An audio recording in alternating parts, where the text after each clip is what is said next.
À part ce mur invisible, dont on ne connaît aucune explication, il n'y a aucune causalité, c'est le seul élément de science-fiction là-dedans. Il n'y a absolument rien de l'ordre de la science-fiction. Au contraire, tout est parfaitement réaliste. Elle invente une vie. Elle invente une expérience de la nature par solidarité avec les animaux. C'est un livre absolument magnifique, une écriture très fluide, et sa radicalité est saisissante.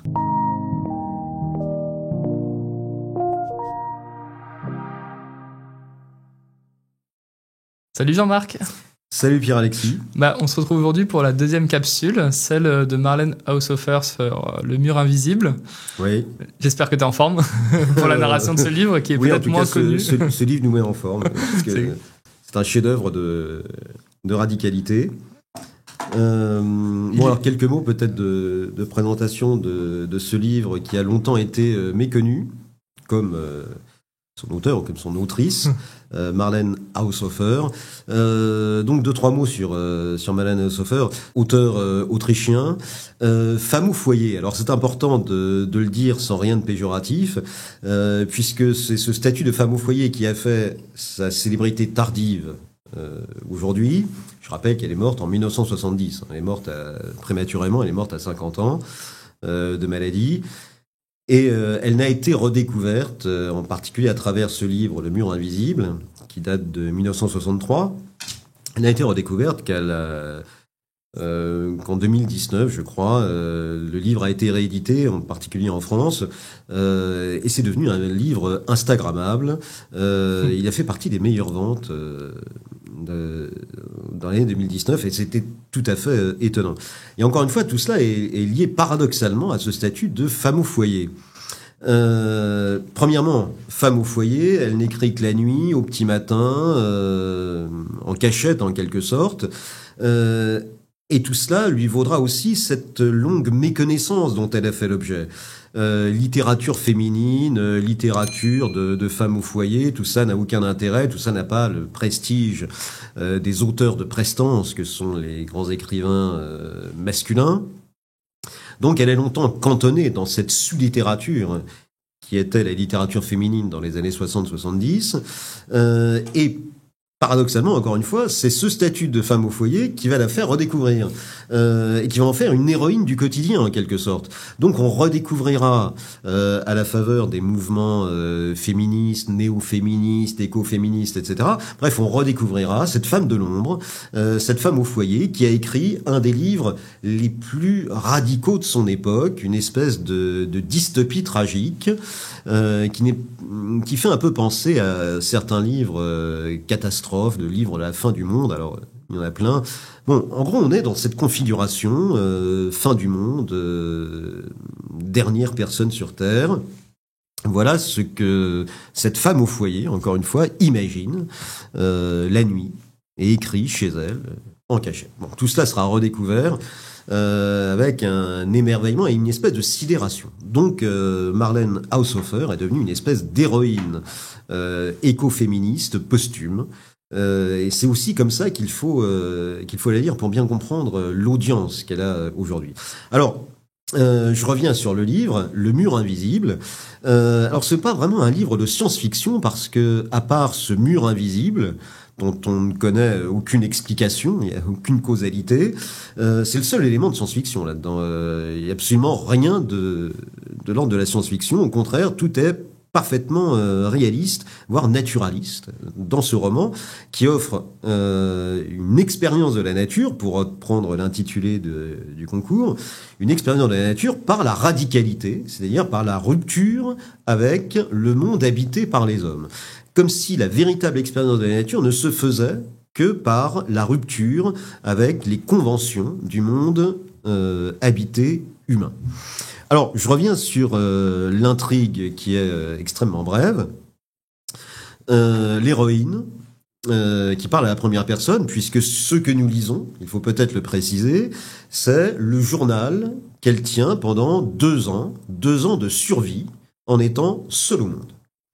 Ce journal commence au moment où elle a peur, étant seule au monde, peur de perdre la mémoire, peur de devenir folle, ne plus parler à personne, ne plus faire usage du langage. Est-ce que ce n'est pas une condition pour entrer dans la pathologie ou dans la dégénérescence cognitive et pour sauvegarder finalement sa propre cognition, sa propre intelligence, pour continuer à user du langage alors qu'elle ne peut plus parler à personne, elle écrit la vie qu'elle mène, la survie qu'elle mène, et c'est ce journal que nous lisons et qui s'interrompra accidentellement parce que tout simplement il n'y a plus de papier. Il n'y a plus de support pour ce journal, il s'interrompt donc faute de moyens en quelque sorte. Mais ce qui est très étrange dans ce journal, c'est ce qui l'anime de l'intérieur et qui opère comme un fil conducteur énigmatique, qui crée un véritable suspense tout au long de ce roman-journal, puisqu'elle dit qu'elle écrit après un événement tragique, qui l'a incité à écrire ce journal de 2 ans de survie. Alors, quel est cet événement tragique ? On ne le saura qu'à la fin. Et c'est là le fil conducteur qui en fait un véritable thriller de survivance, un thriller survivaliste d'une certaine manière. Alors, elle raconte comment elle s'est retrouvée là. Histoire très simple. Notre héroïne n'a pas de nom, elle ne se nomme pas elle-même, mais elle est invitée un soir chez sa cousine, Louise, une belle rousse un peu mondaine, qui est mariée avec un homme bien sous tout rapport, assez puissant dans sa réussite sociale, un certain Hugo, un chasseur invétéré, bref, un mâle alpha. Elle est invitée chez eux, tout se passe relativement bien, elle est seule, ils sont 2, on voit déjà une espèce de décalage social entre les deux, et la nuit se passe, au réveil, elle se retrouve seule. Vous êtes en prépa MP, PC, PSI, vous souhaitez être accompagné jusqu'aux portes du top 5 des meilleures écoles d'ingénieurs. N'hésitez pas à consulter la description pour en savoir plus sur nos programmes, et notamment notre programme annuel, la prépa digitale, qui vous accompagne 9 heures par semaine à travers des cours Focus Concours en petits groupes. Elle cherche sa cousine et son mari, le couple a disparu, ils sont partis, ils ne sont jamais revenus. Elle se rend compte progressivement qu'elle est seule et que aux alentours de la maison il n'y a plus aucun signe de vie. Les seuls signes de vie, ce sont ceux des animaux. Le chien aussi roux que la cousine, lynx, une vache en gestation qui bientôt aura un petit taurillon. Bref, quelques animaux, une chatte et puis c'est tout.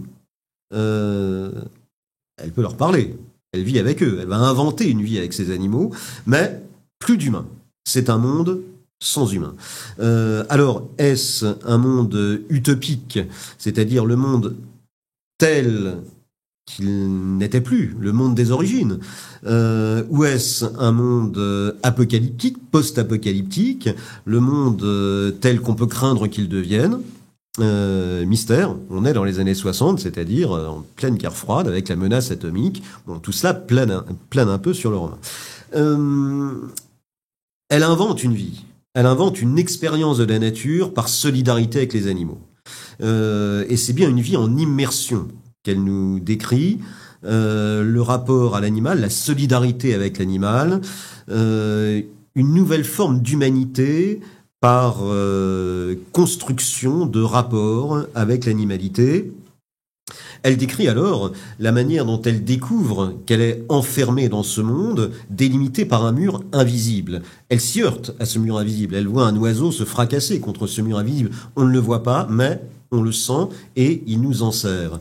Elle va commencer par délimiter de manière visible ce mur invisible pour ne plus s'y heurter. Elle va organiser toute une vie de manière extrêmement courageuse, laborieuse, mais aussi de manière enchantée, parce qu'elle découvre la nature telle qu'elle ne l'a jamais vécue, elle découvre des rapports avec les animaux tels qu'elle n'avait jamais eu l'occasion de les vivre. Bref, est-ce qu'un monde sans humains est un monde où on redécouvre la nature ? Est-ce qu'un monde sans humains est un monde qui nous laisse la liberté de de réaliser, au sens fort du terme, de véritables rapports avec les animaux qui, pour une fois, ne sont plus cantonnés au rôle utilitaire d'animaux de boucherie, d'animaux de labeur, etc. On est dans une espèce d'utopie anarchiste. Il n'y a plus aucun ordre, et surtout plus d'ordre masculin. Il n'y a que la loi de la nature avec le mérite de la survivance avec les animaux.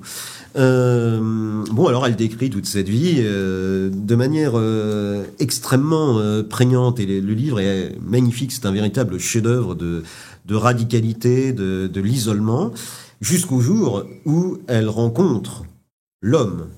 Ce monde sans homme recèle néanmoins un homme qui sera violent, destructeur, et qui menace de faire basculer ce monde utopique qu'elle a laborieusement et courageusement construit dans un monde de soumission à l'autorité masculine. Cet homme, elle le rencontre accidentellement, il fracasse la tête du jeune taureau à la hache, il tue le chien lynx, et notre héroïne tue cet homme. C'est l'épisode de violence, le fameux événement qui sous-tend tout le récit, apparaît enfin. Alors là, je